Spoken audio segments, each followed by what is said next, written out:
नमस्कार दोस्तों, आज के दिन मैं कुछ पॉइंट पर डिस्कस करूंगा जहां से आपका फ़ायदा होना चाहिए। इसलिए मैं इस वीडियो को बना रहा हूं दोस्तों, क्योंकि काफ़ी दिनों से देख रहा हूं काफ़ी लोग लॉस में हैं और मार्केट में काफ़ी लोग 2 से 4 साल हो गए अभी तक प्रॉफिट में नहीं आए हैं, जिससे उन लोग का काफ़ी मनोबल टूट चुका है। अब वो मार्केट से निकलने की कोशिश कर रहे हैं दोस्तों। लेकिन मैं यही कहूँगा दोस्तों कि आप लोग फ़िलहाल कुछ समय के लिए पेशेंस रखिए और एक ऐसा तरीका मैं खोज कर लाया हूँ जिससे आपका पैसा बनने वाला है। लेकिन उसके लिए आपको कुछ पॉइंट पर मैं डिस्कस करने जा रहा हूँ। इस पॉइंट को बारीकी से समझिए दोस्तों। अगर आप समझ लेते हैं इस पॉइंट को बारीकी से, तो आप अच्छा खासा भविष्य में पैसा बना सकते हैं दोस्तों। इसके लिए मैंने कुछ पॉइंट पर डिस्कस कर रहा हूँ जिसे आपको ध्यान से समझना पड़ेगा दोस्तों। जैसा कि मैंने निफ्टी एफएमसीजी सेक्टर मैंने खोजा है, ठीक है। जैसे देखा जाए तो बहुत सारे निफ्टी में बहुत सारे सेक्टर ट्रेड करते हैं, जिसमें पहला नंबर में एफएमसीजी सेक्टर दिखता है दोस्तों। दूसरा नंबर में मेटल सेक्टर है, जिसमें काफ़ी तरह के मेटल का ट्रांजैक्शन होता है, ठीक है। और पहला जो मैंने एफएमसीजी सेक्टर बताया कि कितने नए लोगों को तो पता नहीं होगा कि एफएमसीजी सेक्टर क्या होता है। एफएमसीजी सेक्टर वह सेक्टर होता है जहां पर किराना आइटम का लेन देन होता है, जैसे में ITC, Hindustan Unilever, Tata consumer, ये सब आते हैं, ठीक है। और मेटल सेक्टर एक ऐसा सेक्टर जहाँ पर तरह तरह के एल्युमिनियम हो गया, सोना हो गया, चांदी हो गया, ये सारे मेटल का ट्रांजैक्शन लेन देन होता है, तो इसे हम मेटल सेक्टर के नाम से जानते हैं, ठीक है। और साथ ही साथ तीसरा सेक्टर जिसे हम फार्मा सेक्टर के नाम से जानते हैं, जिसमें दवा जैसे बहुत सारे स्टॉक आते हैं दोस्तों। और साथ ही साथ नेक्स्ट सेक्टर जिसे हम पीएसयू बैंक के नाम से जानते हैं। बैंकिंग सेक्टर में बहुत सारे ऐसे बैंक हैं जो पीएसयू आते हैं, जिसे हम सरकारी बैंक के नाम से जानते हैं दोस्तों। यदि आप चाहें तो ये सारे सेक्टर को अगर आप ले लेते हैं तो अच्छा खासा पैसा बन सकता है। लेकिन उसके साथ साथ और भी सेक्टर में बताने की कोशिश करूँगा। ध्यान से सुनते जाइए और पूरा वीडियो ज़रूर देखें, क्योंकि आधा अधूरा वीडियो में आप पैसा नहीं छाप सकते हैं। और देखा जाए तो नेक्स्ट सेक्टर है आईटी सेक्टर, जो कि आईटी से संबंधित कामकाज करता है, जिसमें आप विप्रो हो गया, इन्फोसिस हो गया, टीसीएस हो गया, और भी बहुत सारे आईटी सेक्टर हैं जिसमें ये कामकाज करते हैं। फिलहाल आपको ये सारे सेक्टर पर ध्यान देना ही पड़ेगा। सेक्टर ही आपके पैसे को काफ़ी ग्रो कर सकते हैं। और देखा जाए तो ये सारे सेक्टर अगर आप अपने पोर्टफोलियो में ले लेते हैं तो कभी लॉस नहीं दिखेगा, लो लॉस दिखेगा और लो रिस्क होगा। क्योंकि देखा जाए तो आप ज़्यादा नहीं, थोड़ा सा भी प्रॉफिट अगर डेली का कमा लेते हैं तो अच्छा खासा प्रॉफिट बन जाएगा दोस्तों। क्योंकि आप में धैर्य नहीं है, क्योंकि आपके पास धैर्य रहता तो आज के डेट में आप लॉस में अपने स्टॉक को नहीं बेचते। और साथ ही साथ कितने लोग थोड़ा सा प्रॉफिट होता है बेच के निकल जाते हैं, और जब ज़्यादा लॉस होता है तो लेकर बैठे रहते हैं, सुतते रहते हैं। इसीलिए कहते हैं अगर आप जल्दी पैसा कमाना चाहते हैं तो इस ट्रिक के अनुसार आप बना सकते हैं।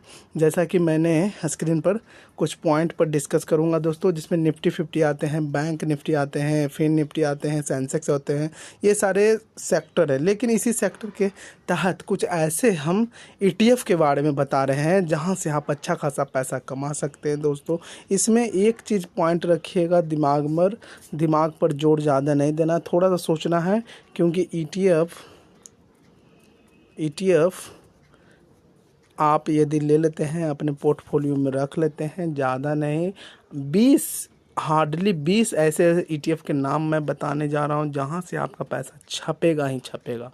अगर आप इस ईटीएफ को अपने पोर्टफोलियो में रख लेते हैं तो समय के अनुसार आपका पैसा ग्रो दिखेगा और लॉस बहुत कम दिखेगा दोस्तों। और साथ ही साथ ये लो रिस्क प्लान है दोस्तों, क्योंकि इसमें काफ़ी कम पूंजी आपका जाएगा और अधिक पूंजी दिखेगा। इसीलिए देखा जाए तो लो रिस्क लो प्रॉफिट है, ठीक है, दोनों मिक्स है। लेकिन आपको ये सारे सेक्टर को लेना ही पड़ेगा। पहला सेक्टर दिख रहा है मेरा एसेट्स ETF जो कि काफ़ी शानदार है। उसके बाद नेक्स्ट है निप्पॉन इंडिया सेक्टर, ठीक है। और फिर मेरा एसेट्स है स्मॉल कैप 250। ये सब ETF है दोस्तों। यदि आप अपने पोर्टफोलियो में ये सब को रख लेते हैं तो अच्छा खासा पैसा छपेगा। मैं बताऊंगा, थोड़ा पेशेंस रखिए कैसे छपेगा। मेरा एसेट्स मिड कैप 400, फिर मोतीलाल ओसवाल डिफेंस सेक्टर, ये सारे 1 2 3 4 5 4 सेक्टर को अपने पोर्टफोलियो में रख लीजिए। और जैसे जैसे मैं कर रहा हूँ ध्यान से समझिएगा।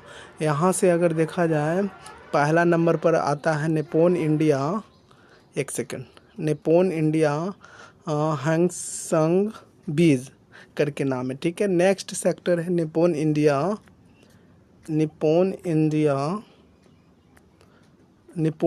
ETF PSU बैंक बीज। और थर्ड सेक्टर है Nippon India ETF next 50 junior बीज। और फोर्थ नंबर है निप्पॉन इंडिया ETF बैंक बीज। फिफ्थ नंबर है Nippon India Nifty auto ETF। Next ETF आपको लेना पड़ेगा Motilal Oswal BSC health care, जो कि काफ़ी शानदार है ETF है। ये आपका पैसा काफ़ी अच्छा खासा बना देगा। और देखा जाए तो Nippon India Nifty pharma sector भी ले सकते हैं दोस्तों। और नेक्स्ट सेक्टर है Motilal Oswal most mid cap 100 ETF, जो कि काफ़ी शानदार है। और साथ ही साथ मोतीलाल ओसवाल मोस्ट नेक्स्ट डेक्स 100 ETF भी आप अपने पोर्टफोलियो में रखिए। और निप्पॉन इंडिया ETF निफ्टी 50 बीज, ये भी अच्छा खासा है। और मोतीलाल ओसवाल नेक्स्ट डेक्स 50 ETF भी काफ़ी शानदार है। ICICI provident Nifty FMCG ETF भी काफ़ी शानदार है दोस्तों। और साथ ही साथ देखा जाए तो HDFC निफ्टी स्मॉल कैप 250, ये भी काफ़ी शानदार है। मैंने बहुत एनालिसिस करने के बाद ये 21 सेक्टर को अपने पोर्टफोलियो में रखा है। आप भी अपने पोर्टफोलियो में रखिए और अच्छा खासा पैसा कमा सकते हैं। कैसे कमाना है मैं बताता हूँ, थोड़ा पेशेंस रखिए। हाँ, Nifty ETF India railway PSU ETF। और next Nippon India ETF gold बीज। फिर नेक्स्ट है निप्पॉन इंडिया सिल्वर ETF। उसके साथ ही साथ और भी सेक्टर है दोस्तों, जो कि मैं बताने की कोशिश करूँगा, जो 60 नंबर तक कंप्लीट हो चुका है। और फिर मेरा एसेट जो कि मैंने बता चुका हूँ दोस्तों। ये सारे सेक्टर को अपने पोर्टफोलियो में रखिए। और एक ऐसा ट्रिक मैं बताने जा रहा हूँ जहाँ से आपको अच्छा खासा पैसा बन सकता है। आप क्या कीजिए, 21 ETF को बाई कर लीजिए, ठीक है। सभी में इक्वली बैलेंस रखिएगा। मान के चलिए, आप एग्जांपल लेके चलते हैं, 21 ETF है, इसमें आप 10-10 हज़ार रुपया इक्वली अगर रखते हैं 21 ETF में, ठीक है। अगर आप 10-10 हज़ार रुपया 21 ETF में रखते हैं तो लगभग देखा जाए तो 10 ETF में आपका 1 लाख रुपया लग जाएगा दोस्तों। और 20 ETF में आपका 2 लाख रुपया लग जाएगा। और 21 ETF में आपका 2,10,000 रुपया इन्वेस्ट हो जाएगा। उसके बाद क्या करना है कि सारे ETF को ख़रीद लेना है और कम से कम 2 महीना पेशेंस रखना। कितना? 2 मंथ, ठीक है। 2 मंथ का आपको समय देना पड़ेगा दोस्तों।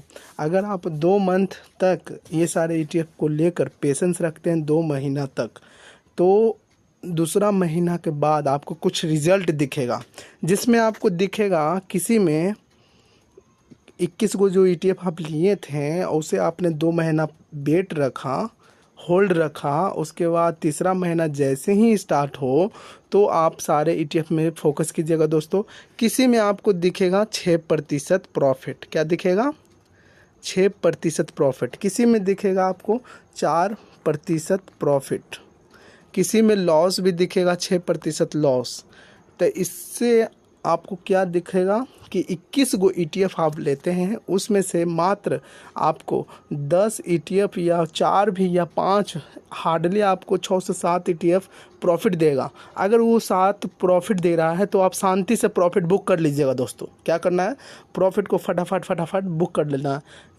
ज़्यादा नहीं, मैं यही कहूँगा दोस्तों, अगर कोई ETF 4 से 6% का प्रॉफिट दे रहा है तो आपको इस ETF को बुक कर लेना। प्रॉफिट को क्या करना है, बुक कर लेना है। किसी में 400 रुपया प्रॉफिट दिखेगा, किसी में 500 रुपया दिखेगा, किसी में 700 रुपया भी दिखेगा। दोस्तों आप शांति से सब प्रॉफिट बुक कर लीजिएगा। जब बुक करने के बाद जो ETF बचेगा उसको छोड़ देना है, ठीक है। और फिर क्या करना है, उसके कल होकर 1 दिन का समय दीजिएगा। कल होगा तो आप क्या कीजिएगा ना, जो ETF आपने बेचा है उस ETF को फिर से फोकस करना है। 7 गो जो बेचा है आपने, 7 गो कल होके देखना है कि 7 में कौन सा ETF गिरा हुआ दिखे। अगर कोई ETF आपको 2% या 3% या 1% भी गिरा हुआ दिखे तो उसमें 10,000 रुपया का इन्वेस्ट कर देना है, ठीक है। और जो प्रॉफिट आपका हुआ वो अपने घर ले जाना है, ठीक है। ये सिलसिला आप लगातार डेली करते रहिए। अगर डेली नहीं प्रॉफिट दिख रहा है तो 5 दिन बाद देखिए, प्रॉफिट ज़रूर दिखेगा दोस्तों। अगर इस रूल को फॉलो करते हैं तो आप अच्छा खासा प्रॉफिट कमा सकते हैं ETF से, क्योंकि ETF से ही कितने लोग पैसा से पैसा बना दिए हैं। आप भी बनाइए, ये मौका है दोस्तों। अगर ये वीडियो अच्छा लगे तो लाइक कीजिए, सब्सक्राइब कीजिए। थैंक यू फॉर वॉचिंग दोस्तों।